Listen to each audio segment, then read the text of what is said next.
At ngayon guys ay magsisimula na tayo mag-cut ng aking mga ingredients na gagamitin sa adobo.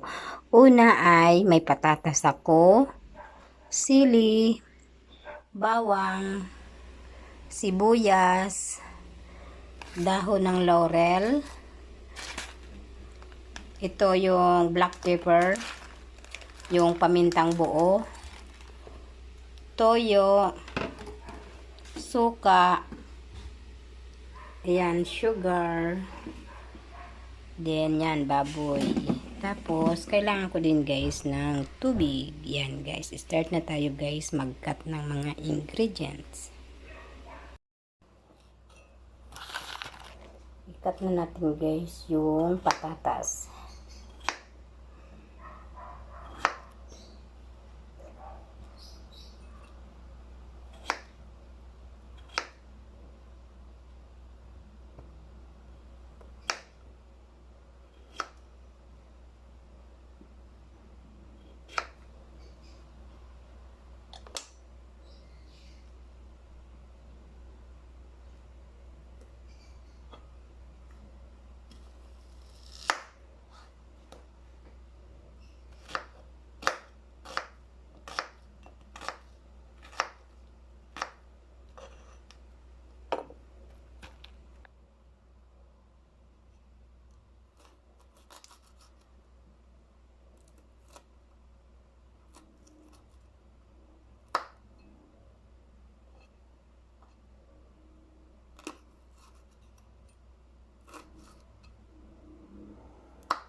Ngayon guys ay natapos ko na hati-hatiin yung aking gagamitin sa pagluluto.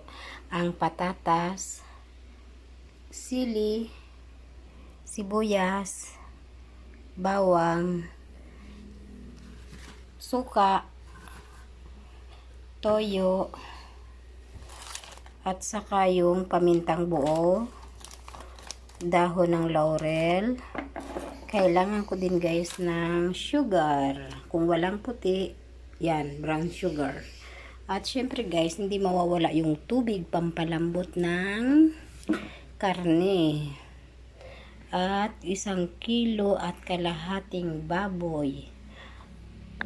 At kailangan din natin guys ng mantika pang prito dito sa aking mga ingredients. Let's go guys, start na tayo magluto. Ngayon guys ay lalagyan na natin ng mantika yung kaldero. Yan ang gamitin ko guys, yung malaki para makaano ako. Yung medyo maluwag yung pagluluto ko. Ayan. Tapos lagay na natin yung bawang. Yan guys, yung bawang guys, hindi ko tinatanggalan ng balat kasi pangpabango siya sa adobo. Ayan siya. I-ano lang natin yan. Igisa lang natin.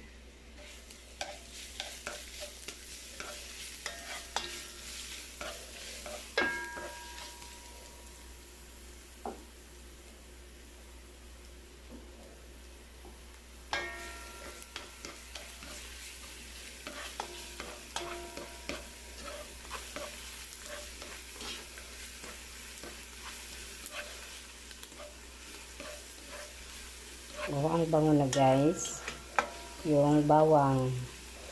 Lalo na guys kapag yung bawang na yung native, sobrang bango talaga siya. Kapag nagluluto ako ng adobo, yung tanggalan. Kasabayan sa pag inano ko siya, pinitpit yung bawang kasabayan sa pampalasa din yan at saka mabango sa adobo. Next ay yung sibuyas. Lagay na natin ng sibuyas.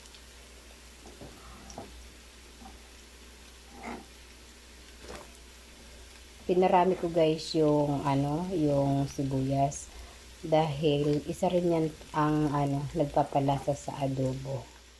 Kaya pinarami ko siya.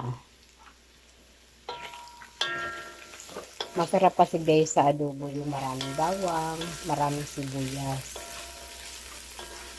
Kahit walang laman yung ano, adobo mo, dyan pa lang pwede mo nang gawin ulam.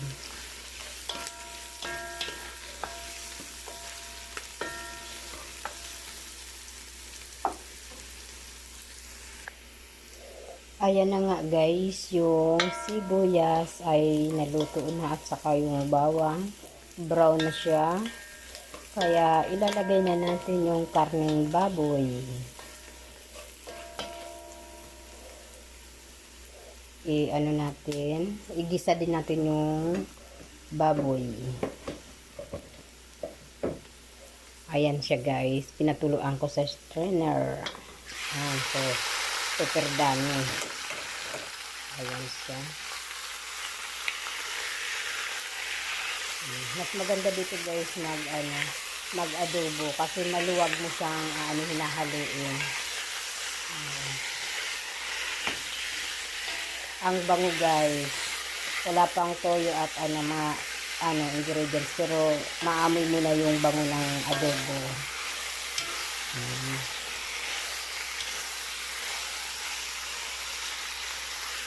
Tapos guys, tatakpan muna natin yan, maya na natin balikan. Ngayon guys, ay buksan na natin.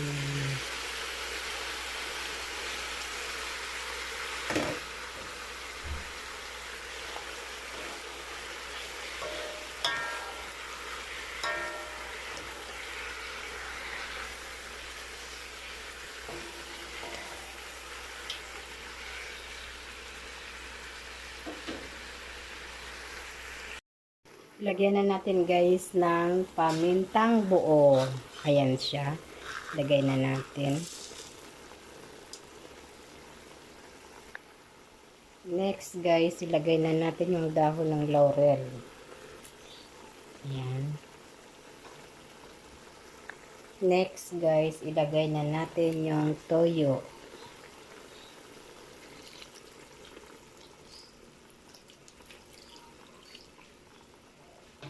Sa guys, sa adobo hindi ako naglalagay ng asin. Ang magiging asin niya lang yung toyo na ginamit ko sa adobo. Kasi yung kasi guys, yung sauce na ginagamit ko, syempre maalat na yan, hindi na kailangan ng asin. Ayan siya guys. Next guys, ilagay na natin yung suka. Depende yan guys sa paglagay nyo guys, kung gaano karami yung ilalagay ng suka. Ayan. Ako di ko na sinusukat. Lagay lang ako ng lagay guys. So ayan na. Ayan na guys, haluin na natin guys yung adobo. Wala pang tubig dyan guys. Mamaya ako nalagyan ng tubig. Pakukuluan ko lang muna siya sa toyo at saka suka para yung manunuot sa kaloob-looban.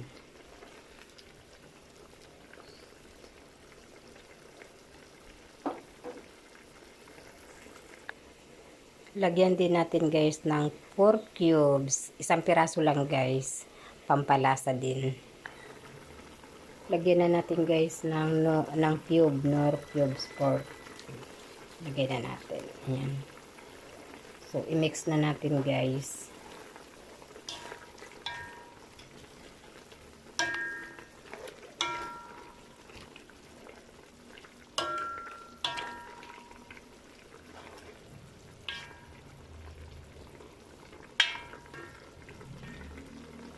Tapos guys, takpan muna natin guys para lumambot yung karne.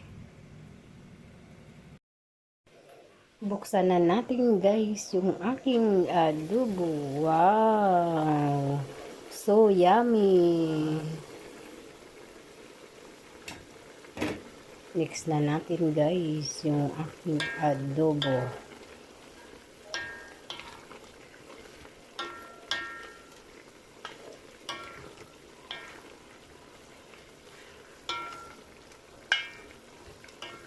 Ilagay na natin guys yung patatas para lumambot na rin kasama ng karne.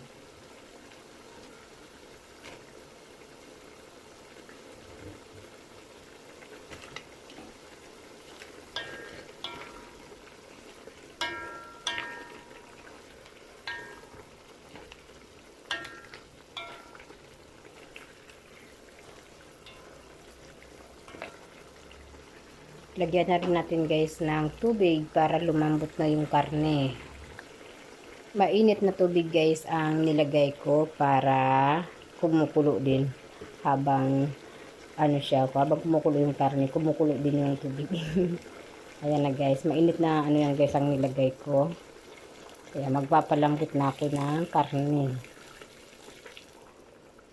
Masyado kasi guys matigas yung karne, kaya kailangan madamihan yung ano, yung tubig para lumambot.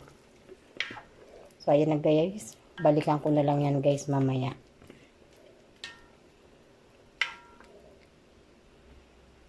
Takpan ulit natin ang ating adobo. So ayan na guys. Ngayon guys ay bubuksan na natin yung aking spicy adobo. Wow! Nailagay ko na pala dyan guys yung ano, yung sili.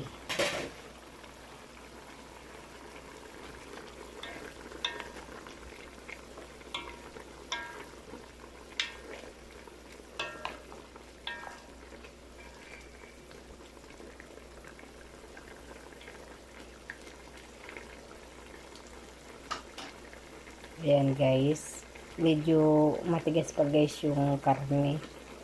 Kailangan pa siguro lagyan ng tubig. Medyo matigas pa talaga guys, as in matigas pa. Matanda na siguro yung baboy, kaya ganyan matigas yung ano, laman. Pati nga guys yung taba matigas. Kaya kailangan kong palambot din ng ano, sobra.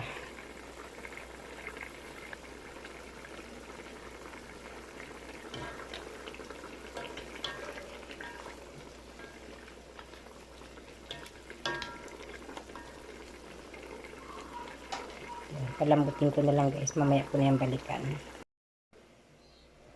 Ayan na nga guys yung aking adobo.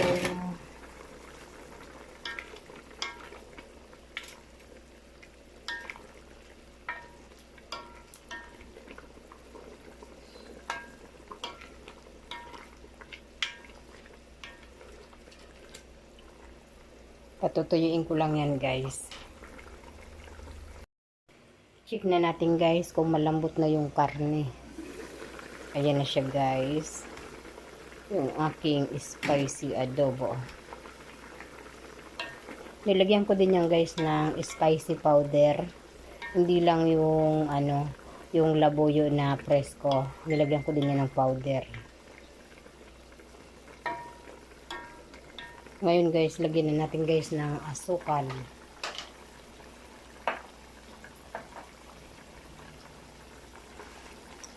Lagyan natin ng asukal para lumapot na yung ano guys, lumapot yung sabaw niya at hindi magmukhang maasim. Ito guys yung nilagay ko. Basta lagyan nyo guys ng ano, ng asukal para yung ano, yung tamis, alat at saka asim mag-mix siya, sarap ng lasa.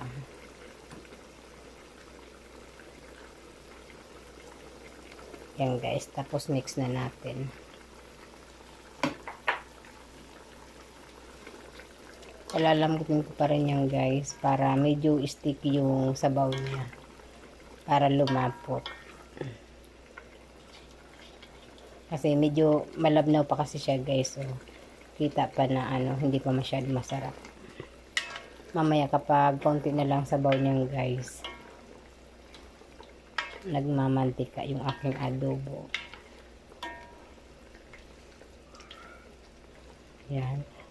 Medyo ano pa rin guys yung ano niya, yung karne niya. Medyo matigas pa talaga. Pero dahan-dahan lang guys yung ano, yung luto niya. Ating buksan ang adobo. Yung pinahinaan ko na siya guys para para smooth ang kanyang pagkalambot. Ayan na guys. So yan na nga guys yung aking adobo. Ayan. Hindi ko siya guys patutuyuan kasi nga may bata na gustong kumain. Alam mo naman mga bata, gustong gusto yung mga sabaw. Kung pwede nga lang na damihan pa yung sabaw, request ng ng bata na damihan ko daw ng sabaw. Pero syempre pagit din kasi guys yung sobrang dami ng sabaw. Kaya ganito na lang guys, hindi ko siya patutuyuan. Kung sa akin lang talaga guys, gusto ko yung adobong tuyo. Konti lang yung sabaw dapat. Pero syempre para yung bata malakas kumain, kailangan may mga sabaw. Ayan na guys, thank you for watching. See you in my next video. Bye bye. This is my adobo spicy. Thank you. And God bless. Please subscribe sa our YouTube channel, Renuhano Vlogs. Bye bye.